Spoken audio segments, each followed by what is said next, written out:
So to get started, I'll just kind of talk about a high level introduction to influencers and what they're all about. So the first thing to understand when we talk about influencers, the definition we're using is actually very specific.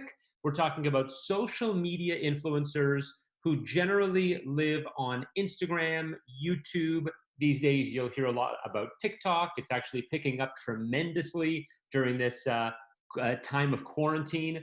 Snapchat, of course, Pinterest, Twitch for the gaming segment.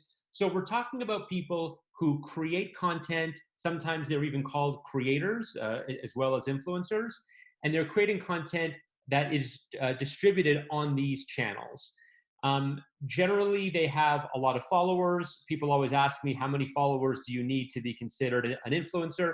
My number used to be 5,000, then it dropped down to 1,000. Now I stopped giving numbers because it's sort of irrelevant.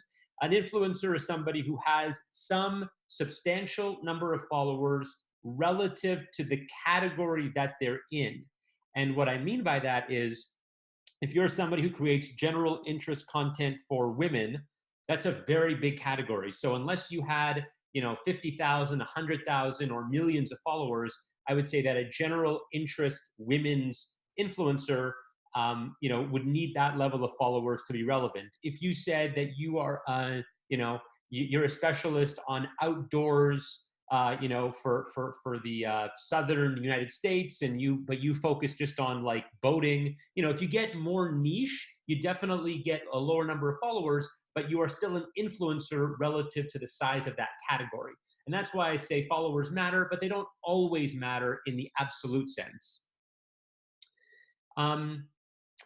Some other words that I like to throw in terms of adjectives, I would say quality, authenticity, credibility, and identity. And just to break each of those down, quality we say because the quality of the content matters a lot. If you produce content that is generally at a very low quality, either the type of content you produce from a video or photo standpoint, the information you give, the entertainment or educational value, if any of those things are of a lower level quality, chances are you're not really influencing people. They're not coming back to you time and time again for more information. So the quality does matter.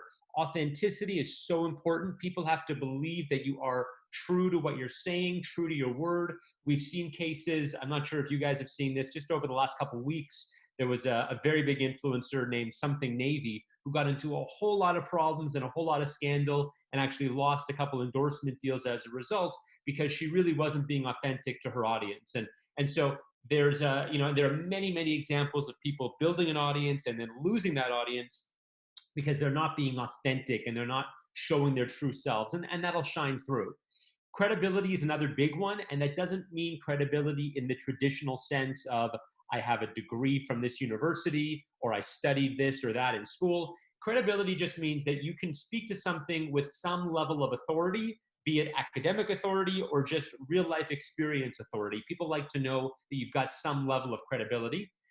And finally, you need to be able to identify with some group and sort of feel that there's a close relationship there. So where can people put you in their mind that says, oh yeah, if I'm looking for this, I'm looking for comedy, or I'm looking for tech advice, or I'm looking for beauty advice, or I'm looking for travel advice. Where do I go for that? And maybe this creator fills that void for me.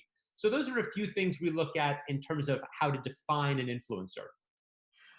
Some examples of influencers that you might think about, I've thrown them up on this screen. We've got Logan Paul, Tons Burr, Austin Evans, and these are influencers respectively in gaming and entertainment, fashion and makeup, tech and gaming. And you can see below the kinds of numbers these people generate, on Instagram, YouTube, and Twitter, just as an example. They're in the millions, or at least very high hundreds of thousands of followers across these channels. In fact, we might say cumulatively, these people maybe reach 30, 40, 50 million followers across all the channels. So these are what we call traditional mega influencers. But believe me, influencers today are far more wide reaching than this. So you can look at folks like this as well, who are much, much smaller, but also highly influential. So people like Laura, Daniel, Emma, these folks are all in the fashion makeup categories that the folks on this webinar might be interested in. So if we look at Laura, for example, she's got just over 12,000 followers on Instagram. She's got 350 followers on YouTube and 150 people that follow her on Twitter. Now she's emerging, she's becoming bigger. We can see that her Instagram has, we call that her anchor channel. I'll talk more about anchor channels a bit later in the webinar. So her anchor channel has just over 12,000 followers on it, and she's got a smaller audience across her other channels. For Daniel, we can see 35,000 on his anchor channel, 3,000 on his YouTube, and then we can see Emma's got 10,500 on Instagram and 24,000 on YouTube, which is her anchor channel. So these numbers aren't nearly as big as the previous slide. Remember, the previous slide, we're talking about millions of people, but these are the kind of folks that I would be looking at if I was one of you guys on this call. I would say, well, who are these folks that are a little bit smaller, but pack a bigger punch in terms of the ROI and the return on influencer investment that I'm going to get from them? The mega influencers are certainly relevant for certain brands, but the smaller influencers is where we're seeing a lot more attention these days. So let's talk about how to find an influencer. The first thing we all need to think about when determining what influencer we want to work with is we got to think about who we are trying to influence. So it actually starts with the audience even before the influencer.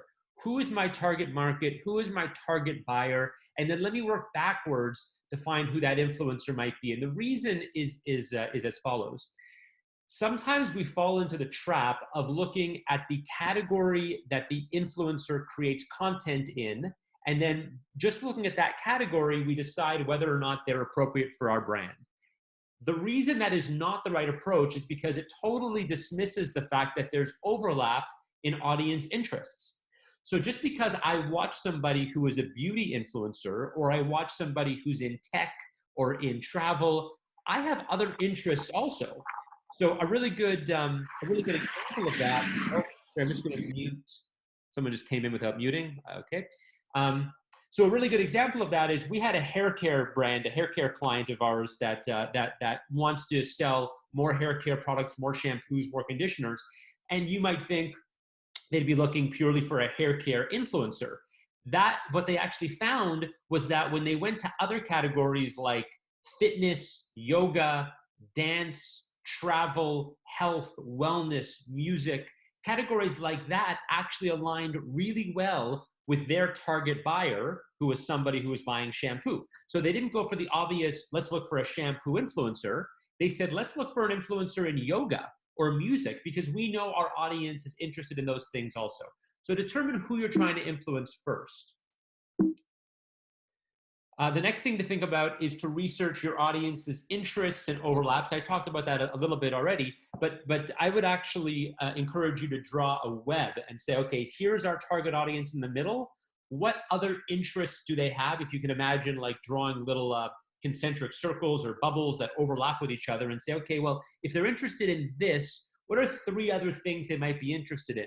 The other reason that's going to help you is because certain categories might be very tight and might be a little tougher to find a large supply of influencers or creators. So you might say, okay, well, if I just jump outside of my circle for a moment, where else could I find influencers that speak to this audience? And then last thing I'd say is when you're looking to find an influencer, cast a wide net. The worst thing you can do is get stuck on one influencer. We've had clients that make the mistake, really we make the mistake of presenting them with one influencer to work with, and then they get their heart set on that influencer. It's like falling in love. You get your heart set on one person, but you know what? There's many fish in the sea. And at the end of the day, it comes down to the quality of the numbers, the quality of the content, the consistency of the content. Don't get stuck on one person and falling in love with them. I feel as though there's an opportunity to work with lots of people and to be able to sort of spread your net wider than that. Okay, so the next thing we're going to talk about is defining objectives. So there's a few ways to think about this. Marketing objectives come in two buckets. The first one I'll talk about is the brand equity piece. So this is where you're trying to build awareness, you're trying to build your reputation, you're trying to create thought leadership, and influencers are great for all of these things. If you're trying to build awareness, of course, influencers can do a good job because they can spread your message far and wide. Reputation, yeah, definitely, because they can talk about you in a positive light, talk about your product, talk about your establishment, and they can get the message out there in a positive way.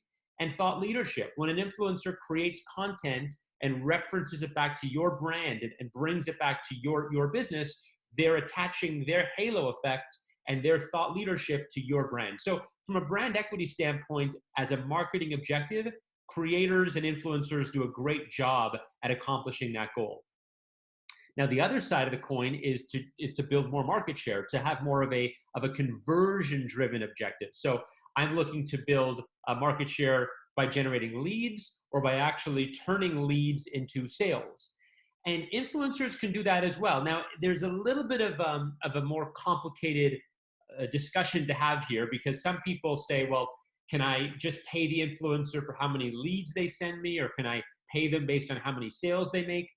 I'll be honest, I've been in the business for 6, 7 years. I've never seen an affiliate program. We call those affiliate programs, when you're trying to get influencers to do things for free and then you'll pay them based on their success. I've never seen an affiliate program really work. Not to say it can't work. I've just never seen it work on a consistent basis. Maybe you get lucky, but I've always noticed that when you pay an influencer, either in cash or in kind, if you give them free product or free services in exchange for their work, you'll get a much better outcome on a consistent basis versus doing things that are purely lead generation or sales conversion based, where you say, hey, I'll pay you based on how many results you get me. They're just not going to be that motivated.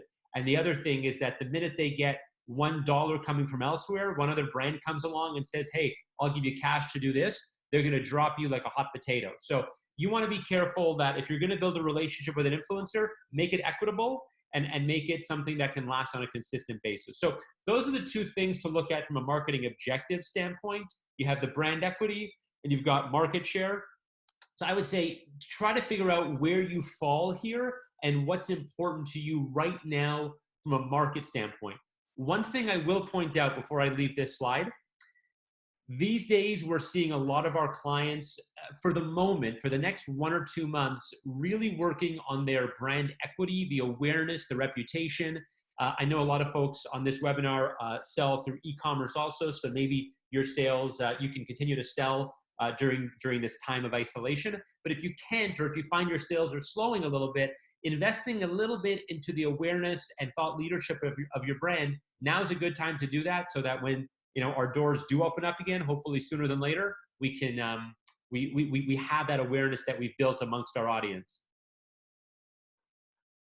So let's get into the nuts and bolts of how to brief an influencer. Okay. So the first point to consider is that you want to be very clear, concise, and relevant. I've seen brands that try to brief an influencer and they want to throw everything in the kitchen sink at the influencer. You want to tell them your biography, how you got started in the business, everything about the business, where the business is located, blah, blah, blah. And you wind up sending the influencer a 3-page essay on your business. The influencer doesn't have time, they don't have the attention span, and more importantly, you're not giving them concise information so that they can convey that to your audience. Remember, all you want to do is give them enough information so they can convey it to their audience and drive that audience back to you and your business. So I would be very clear, concise, and relevant. Do not overload them with information that is not relevant and pertinent to the campaign. Use visuals. Whenever possible, use visuals. And I would add to that, use point form, use bullets, use pictures. Try to tell the story in a way that they'll remember. And so that's the sort of thing that will help get the message across in a way that's more memorable for them. Sum up your value proposition. Again, do it in a clear and concise way. What is it that we are offering to the audience, to your potential customers, that is something that they can get from us that they couldn't get from somewhere else? Is it the fact that your location is convenient? Are your prices more competitive? Do you have a better selection? What is it that you have from a value proposition standpoint that you want the influencer to hit, that you want the influencer to really emphasize? What is that? And sum it up, preferably in 1 or 2 sentences. Set clear expectations up front with the influencer and ask the question to yourself, what does success look like? What does success look like for this influencer campaign? If they create a video and that video gets watched by 1,000 people, that's great. But you know what? If you were expecting it to be watched by 10,000 people, well, it's not so great. So what is that expectation? Is it that you get a certain number of likes on the content, a certain number of clicks back to your website? Is it that they get more views? Is it that you get people signing up to your newsletter? What exactly is the clear expectation that you want from the influencer? And don't make it something as broad as, I just want more sales, or I just want more website visits, or I just want more followers. Put a number on it, make it quantitative, make it reasonable, and set that influencer up for success. And finally, communicate deadlines and accountability. So make sure you've got a work back schedule. We always try to keep influencers and creators to a tight work back schedule so that we know here's when we want the content in for our review and approval. If we have a couple pieces of feedback we need to give you, we need a day or two to do that. And here's exactly what we expect from you. We expect the photo for Instagram. We want the description and the caption that you're going to use on that photo. We want to know, what channels it's going to go out on. Is it going on 1 channel or on 2 channels? So just be very clear with what the accountability is. By the way, I'll just mention here, a lot of this stuff, there are certainly pieces of software, project management tools on CreatorMark. Of course, we have tools that sort of guide you through all these processes. But if you actually are going to do this manually, you certainly can do that. But just make sure you've got some kind of checklist or software that you're using just to make sure you're actually going through all these things step by step. Because I know it can get a little bit overwhelming to capture each of these must-dos. Okay, let's jump over to key messaging and call to action. So this is an extension from our conversation about objectives from a few minutes ago. If we're going to have an objective, we have to attach that to a clear call to action and a message that we expect from the audience. So a strong call to action is everything. Whatever that call to action is, if you want the influencer to say, hey guys, click the link below to get your 5% coupon, or make sure you check out this website, or make sure you sign up to this newsletter, or make sure you go to this page and like this content. Whatever that call to action is, that has to be really clear, and it has to come at the beginning, the middle, and the end of what the of the piece of influencer content. It's got to be there in a prominent way, so that we can make sure that we're hitting that call to action. At the end of the day, the CTA is everything. I mean, the content, the influencer, the campaign, it all serves to drive your potential customers somewhere.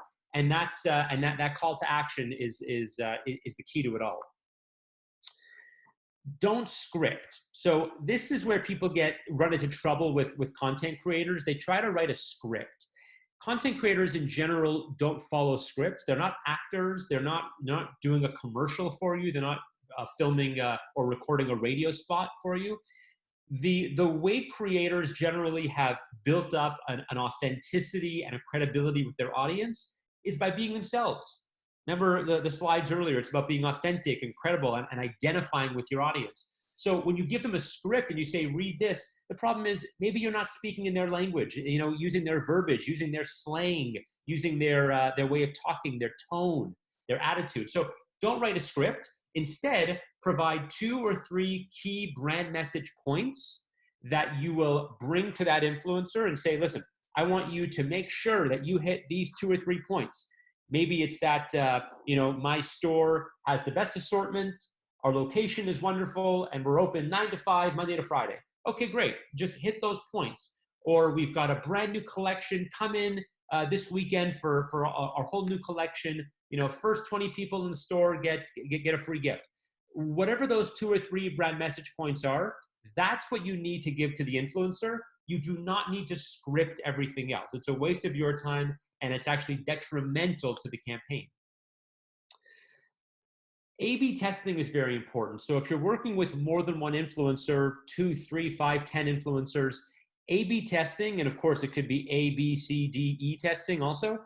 Try a couple different variations of the content. Try a couple different calls to action.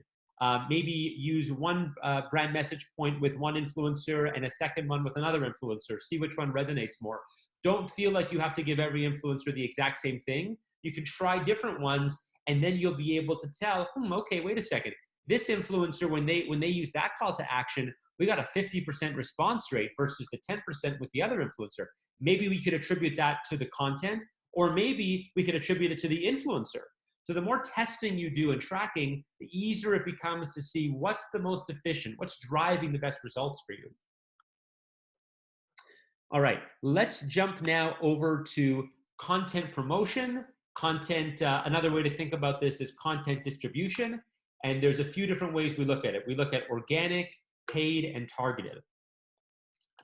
Grab a drink here. All right. So the first thing to cover when we talk about promotion and distribution of content is that content is not king. People need to find it. So a lot of the time, folks spend a lot of time and a lot of money creating a beautiful piece of content. They're investing their time and money and energy into making this wonderful video, photo, what have you. And at the end of the day, if you don't have a really good means of distribution, it doesn't matter. No one's going to see it. It's amazing how many times I've noticed, great pieces of content have little to no viewership. Content that is average looking or looks more real, more authentic. It was filmed on an iPhone. It doesn't have a whole lot of Photoshop on it.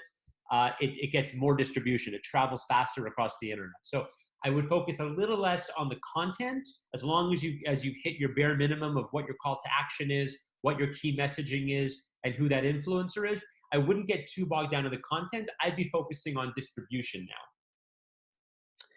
Ensure the influencer is posting on their anchor channel. So if you are having the influencer post the content for you, make sure you don't get weaseled into thinking that they're posting it for you if they're posting it on their secondary or tertiary channel. You'll remember from an earlier slide, you'll have influencers that are big on Instagram, YouTube, and Twitter, but their Instagram has 50,000 followers on it and their Twitter has 5,000 followers on it. So make sure that when you're negotiating with an influencer or you're having them create content to post for you, they're posting it on their anchor channel. And if they're not, then maybe you pay a better price. Maybe you pay less or you don't pay at all. You say, listen, you're posting it on a channel that doesn't have a very big audience. So pay attention to where they're posting their content. Beware of fake followers. I cannot emphasize this enough. It is a scourge on the industry. Now, there are many tools, obviously, on CreatorMark and the businesses that I work with. Of course, we have fake follower gauges. We have software. We have algorithms we use that we can gauge if an influencer has fake followers, or I should say, if the number of fake followers an influencer has is beyond what we consider acceptable. In other words, an influencer might have some fake followers, which is actually fine. Is most of their audience fake? Because that's not fine. And for those of you wondering what I'm talking about, think about this.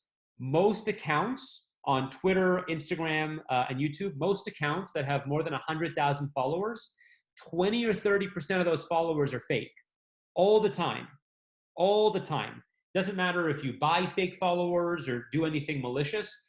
A lot of the accounts on social are not real, they're bots. And so anytime you get into large numbers, you're going to have a certain percentage of those that are simply not real. So beware of fake followers. Not that you need them to be zero, but you can't have influencers working with you that have a ton of fake followers. It's a waste of money. Megan, I see your question. I'll get to you in 1 second. Beware of real irrelevant followers. So this is another thing to think about. An influencer might have a lot of followers, but are they relevant to your category? Are they relevant to you? A really good example of this is if you're advertising, if your audience is local. So let's say you're a retailer and you have a local audience. You really only care about folks that live within 5 miles of you. You might have somebody that's got 25,000 followers on social, but 22,000 of those people live way outside of your buying area. So really, they have 25,000 followers, but really only 3,000 are relevant to you. So are you going to pay to have them promote your content, and is it worth it? So those are some things to think about. And so what we say is focus on targeted amplification of content. And I promise this is the only, I think this is the only time in the presentation I'll talk about CreatorMark at all, only because it's relevant to this example.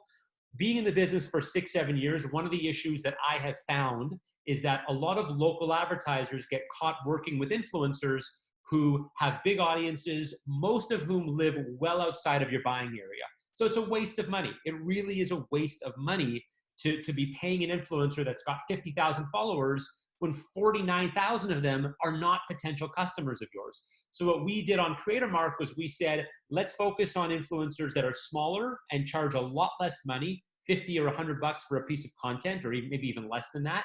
And then let's focus on the targeted distribution of content, we call it amplification, so that we can make sure that every single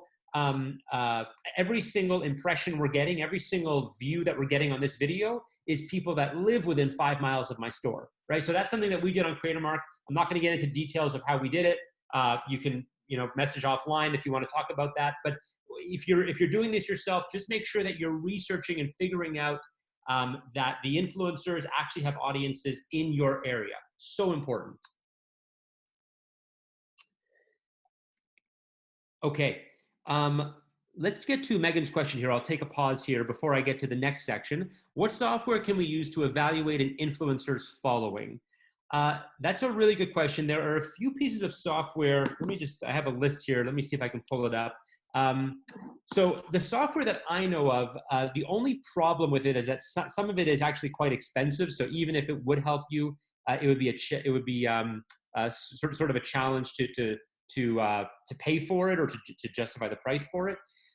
There's one free program that I've used in the past called Social Blade. I'll just actually punch that here. Social Blade. And that's one I've used in the past.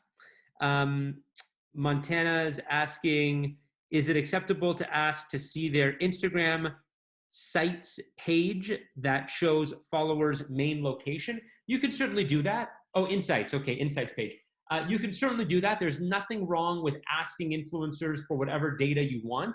We certainly do it all the time. The reality is they might be sensitive. They might want to share that. So, if they don't want to share it, then that's their prerogative. You might say, well, we're only going to work with you if you share this.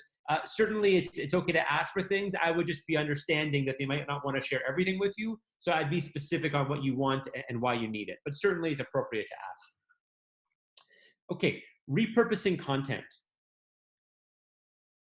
So one thing to think about when it comes to the kind of content that you're having produced, whether it's photo content or video content, you can reuse it in every number of ways, in any number of ways. So one of the really obvious things to do is create content for your own website.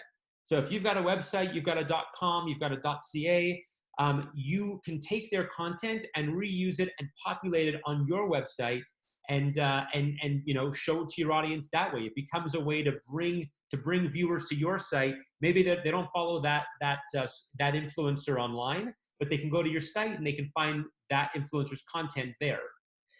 O&O social media channels. O&O for owned and operated social media channels. So your own Instagram, your own YouTube, your own Twitter, your own TikTok.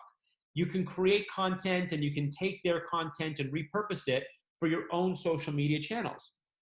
So that's a really, really smart thing to do. In fact, we say there should never be a time where an influencer is creating content for you and you're not repurposing it on your own social. Make sure they send it to you. They send you the MP4 or the photo. You put it on your channel and then tag them in it. The nice thing about that is that when you tag an influencer in the content on Instagram, for example, they can then reshare it. And guess what? You're going to get some interaction there for free. So definitely share their content on your owned and operated social media channels. By the way, by operated, we just mean maybe social media channels that you have but are not part of the business, like your personal social media, friend social media. Point of screen, POS screens, point of sale screens, and in-store signage. This is a really, really overlooked one. A lot of retailers have video monitors in their stores. They have monitors next to their cash registers. They've got monitors everywhere. Take that influencer content, which is going to be really interesting and appealing content, and put it on those screens. Use it for what it's worth. If it's photo content, maybe create a slideshow out of it. It'll get the conversation going. And even if you don't have audio or people are not sure what they're looking at, they'll say, "Hey, what is this? I'm seeing somebody on Instagram with your product." You can talk about it, and it gets the conversation going. Chelsea's got a question here. When we repurpose influencer posts or images on platforms that we are the author of, do we have to declare any paid advertising or anything like that? Let me make sure I understand the question. When you repurpose it on that you're not the author of. Okay, I think I understand. So what you're saying, Chelsea, is if you take their content, you're not the author of it because they created it, and you put it on your channel, do you have to disclose paid advertising? So the answer to that is, there's a whole separate conversation about compliance rules, and the FTC has information about this. I'll talk about compliance in a couple minutes. To answer your question, no, there is no, as far as I know, I'm not a lawyer. Obviously, get legal advice if you want a legal opinion. As far as I know, in my professional opinion, there's no obligation for you to disclose anything from reposting a piece of content that you've paid for. And the reason is because you're a business. If somebody creates content promoting a product that you sell or you manufacture, and you simply repost that content, there's an implication that you're selling that content because it's a business page after all. If you want to tag that influencer to attribute, hey, this person created the content, that's fine. Although if you paid for that piece of content and you then own that piece of content, I don't think there's a legal obligation for you to do that. That would be up to the agreement that you have with the creator. So just to answer your question again, if you want to repost a piece of content that someone's created for you, I'd recommend tagging them in it. But do you need to use hashtag ad or hashtag paid content? I don't believe so, no. I don't want to get too deep into this, but just from a compliance standpoint in general, always make sure that you're telling your influencers to, when they post content for you, they're using hashtag ad, hashtag sponsored. It's so important. The regulatory officials are cracking down and finding organizations who don't do this. So even if there's a 1 in a million chance that you'll get fined, I would say it's an easy thing. Make sure you tell influencers to do hashtag ad. You do not want to get on the wrong side of that argument. Finally, last point I'll make here is brochures, magazines. We've actually had situations many times where we have customers that will come onto CreatorMark, create content, and they will specifically create that content to use in a brochure or to use in a catalog of some sort. It's cheaper than hiring models or hiring professional photographers. You have these folks at home that have iPhones with very high resolution lenses. They love taking photos. Maybe they're amateur photographers or amateur cinematographers doing video. Have them create content for you and then use it in your promotional material and in your literature. And by the way, you can mention that you're doing that. I wouldn't even hide it. And if they're up-and-comers, maybe they'll actually appreciate it. You say, listen, I'll pay you to create the content and put it out on your channel, but I'm also going to put you in my catalog, and that'll bring you a larger audience. And maybe I'll credit you. I'll do credit this influencer. So there are ways to sort of get them to do a little more, and to make it a win-win for both sides.